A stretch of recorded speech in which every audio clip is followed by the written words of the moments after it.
Hey guys, welcome back to Release the Craftin. Priscilla here with the March installment of my Art Journal With Me series. This month's theme is going to be lucky, or just luck. Maybe I'll just call it luck. March's theme is going to be luck. And I'm going to do it on 2 pages this time. Since I said I added extra pages, I can do like a big full page double spread. But because the pages are loose, I'm going to have to tape them together.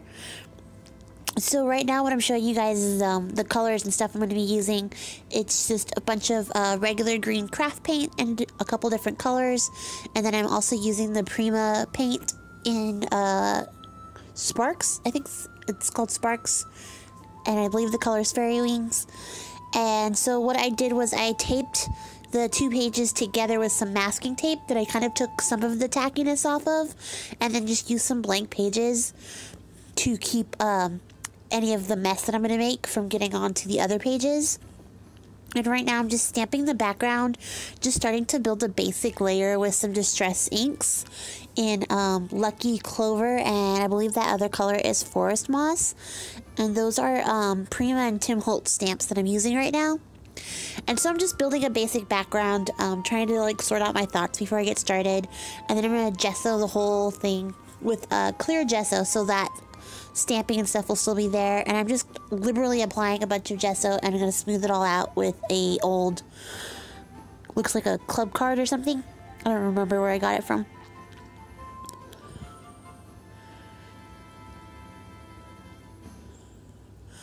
So I'm going to smooth on a pretty thick layer, and that card's going to give me like an even coverage, but kind of a textured coverage.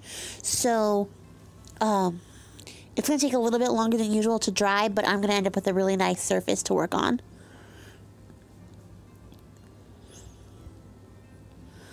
And of course, I'm not going to make you guys watch me dry the whole thing, so we're going to skip ahead. So I'm just using some regular craft acrylic paint that I got at Hobby Lobby in white and a spatula to apply it on. And I'm just kind of applying it randomly. I'm going to apply all the colors randomly without any real thought or direction. And then, you know, there is the reason why you guys should shake your paints. Because I didn't shake mine and it wouldn't come out.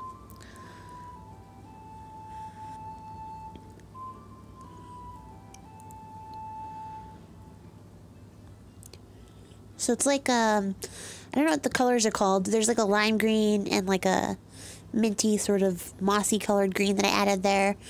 And I'm just adding everything in really randomly. There's a dark metallic green that I added in here. I'm using that kind of sparingly.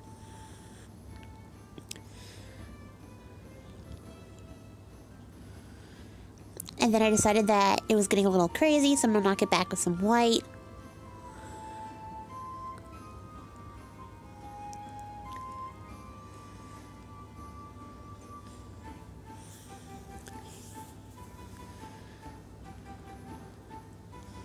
So pretty much all I'm doing is just adding the colors down and building up some layers of color.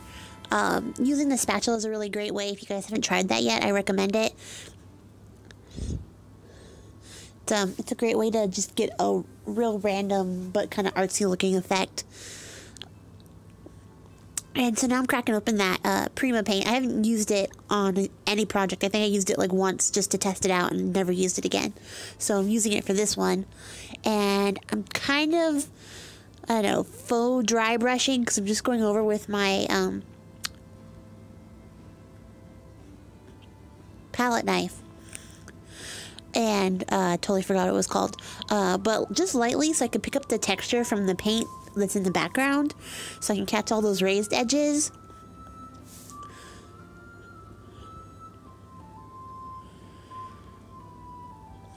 So you see it's picking up a lot of like the textures and stuff from already laid down. And then here's where I lose the fight with the lid and have to go mess with that, and I got paint all over my hand in the process. And so I decided that I wanted to knock that background back a bit. So I was going to apply this white gelato through a stencil. But as you'll see, I pick it up and I don't like it. So I decided to just go with applying the gelato to the whole background.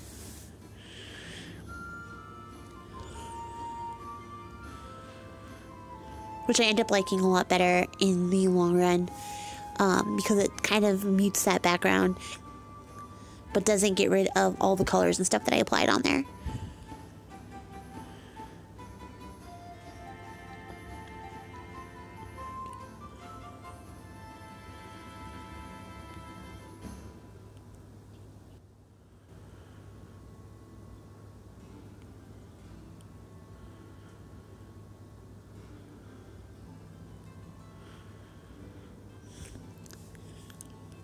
Was a little bit tricky because both these pages are two different consistencies. The page on the right is like a really thin construction style type of paper, and the page on the left is like regular cardstock. So it was a little tricky trying to get even coverage without damaging both of those pages, but I managed to make that work. And so now I'm just using a baby wipe to lift up some of the gelato with the stencil, and I like this effect a lot better. It's a little tricky to see, but it picks up a lot of the metallic effects in the background, and those end up showing through. So it's kind of the reverse of what I started with, but I overall like the effect.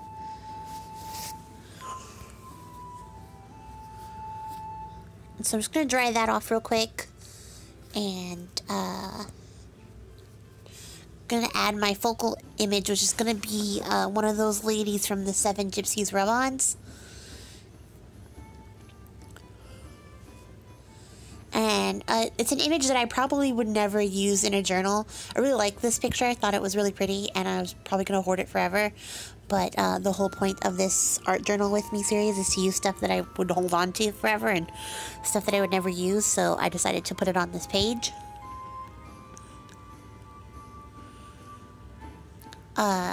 For some reason, I decided that I didn't like the texture of the gelato for that rub-on. It was really slick, so I decided to just go over it with some more clear gesso, just to make sure that I got a good adhesion with the rub-on. So I'm just going to dry that off real quick before I put that rub-on down. And then I'm just grabbing my nifty rub-on tool, which is just a popsicle stick. And I am trying to keep my head out of the frame, but it's not very successful.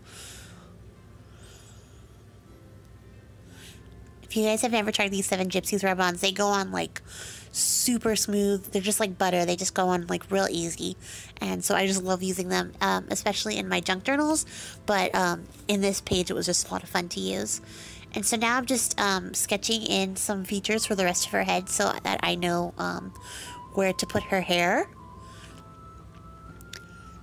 Because I'm gonna give her a big, pretty, long, flowing hair like, you know, we all wish we have. But I gotta figure out where it goes first. And then I'm just gonna use some mermaid markers to put the lines and stuff for the hair in and color that in the only 3 colors of green that they come in. I wish they had more green. I don't know if you guys can tell, but I really do enjoy green. I love green. I think it's probably one of my favorite colors.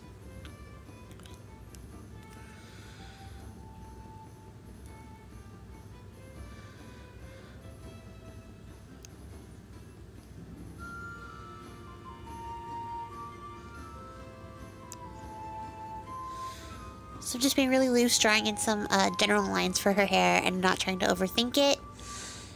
And then just going back in and coloring it in with the lighter color green.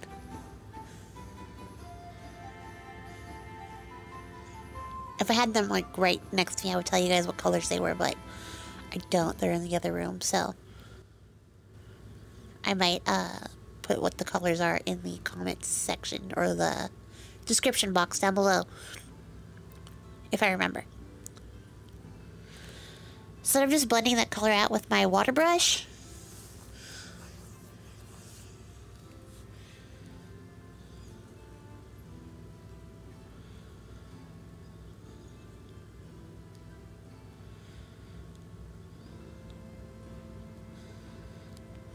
And then going back in and adding more detail lines. And giving her hair some more definition now that I'm happy with the color and the coverage there.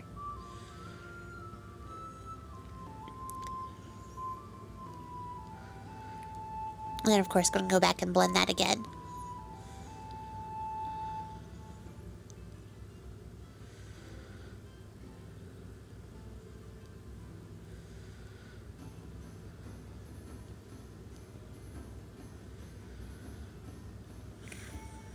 then I'm going to dry that off. And then I think I come back in with the other mermaid marker that's like, there's a glittery one that's kind of green. So I'm going to use that to add in the final features, I guess, for her hair.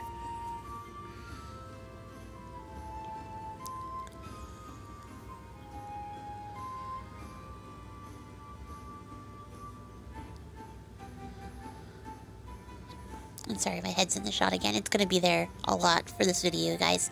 I thought I was like being really slick and leaning far enough out of the way, but I wasn't at all.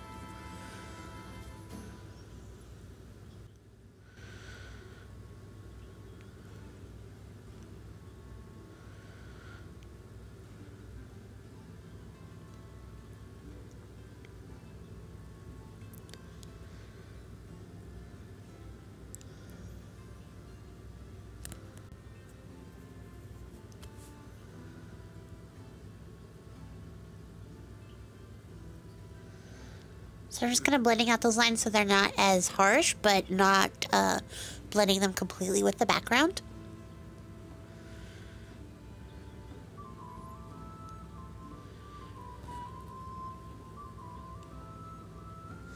I'm going to dry that off real quick and think about what to do next. Although I'm really happy with this page and how it all came out, I had no idea where it was going to go. All I knew is I wanted to use that rub-on as my focal image. So, there's a lot of parts I had to cut out where I was just thinking about what to do next. And so I decided to go in with a waterproof black marker and just kind of go over those lines from the rub-on again, just to make sure that they don't fade out, and to fix any imperfections, but also to give her a full shirt so she looks like she belongs there and she's not just floating in the page. And then because I decided to use black, you know, as the marker, I decided to add black into the background so that it would all be kind of cohesive.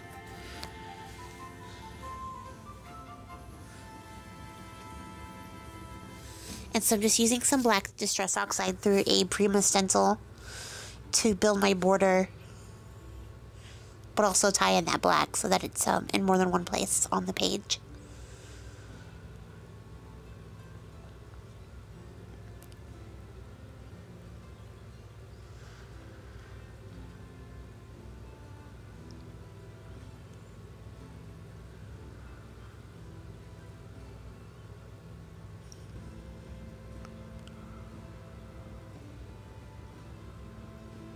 And then I decided to go back with that Lucky Clover Distress Ink and just add some more of that Harlequin print to bring it kind of to the forefront a little bit, and also to beef up the border.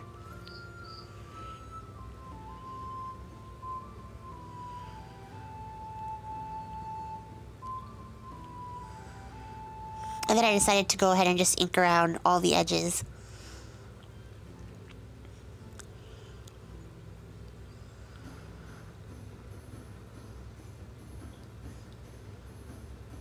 Still using that Distress Oxide and Black Soot.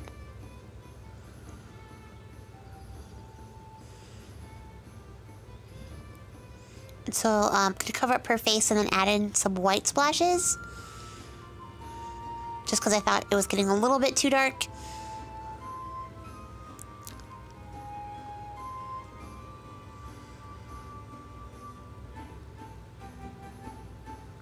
And then I'm going to go ahead and dry those off and dab off any super huge like blobs of white paint, just so that. And then I'm going to grab just a regular index card and one of the letterette pens from Ranger to write out my sentiment, quote, phrase, saying, I don't know. There's a lot of ways to say it, I guess.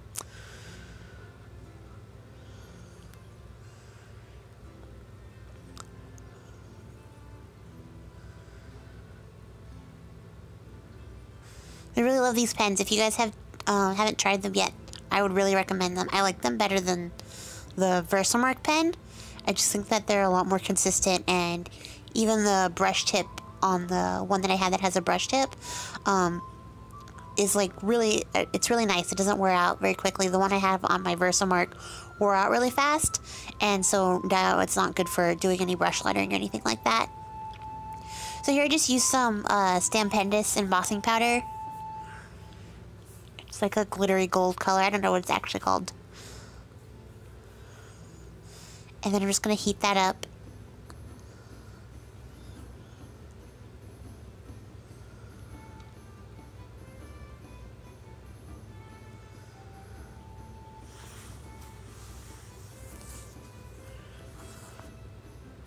And then just cutting those out so that I can cut them into individual word blocks.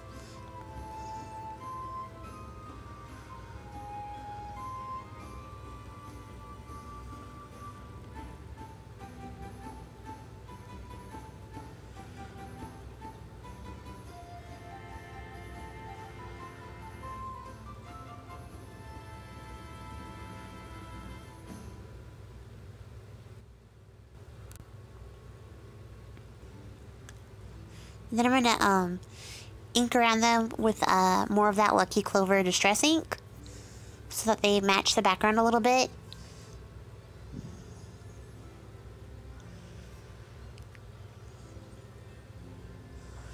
And then just to kind of take some of that stark whiteness off of them, I'm going to go over them with what's left on that little makeup sponge in the green, just to kind of knock back some of the whiteness. But then I'm also going to go back over with a baby wipe and wipe off some of the green so it's not as green as it could be, if that makes sense.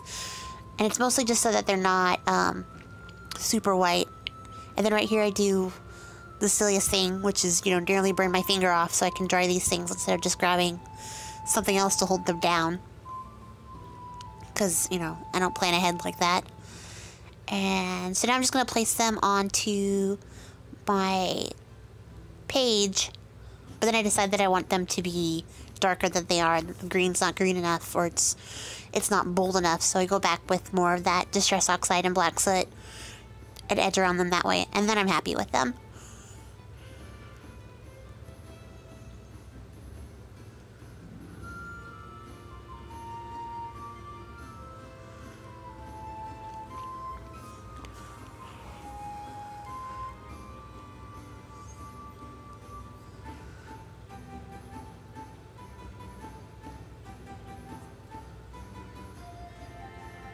And then we're just going to glue them down with my Tombow Mono Liquid Aqua Glue. It's such a long name. Which is my general glue that I use for mostly everything.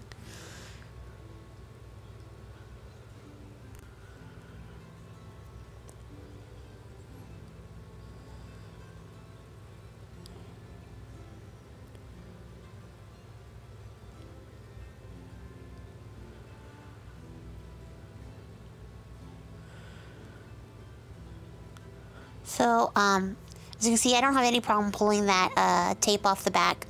It helps if you kind of stick the masking tape down on like another surface a couple times first to remove the tackiness. If you do your pages like this. And so then I just sign it, put the theme on it, and that's it.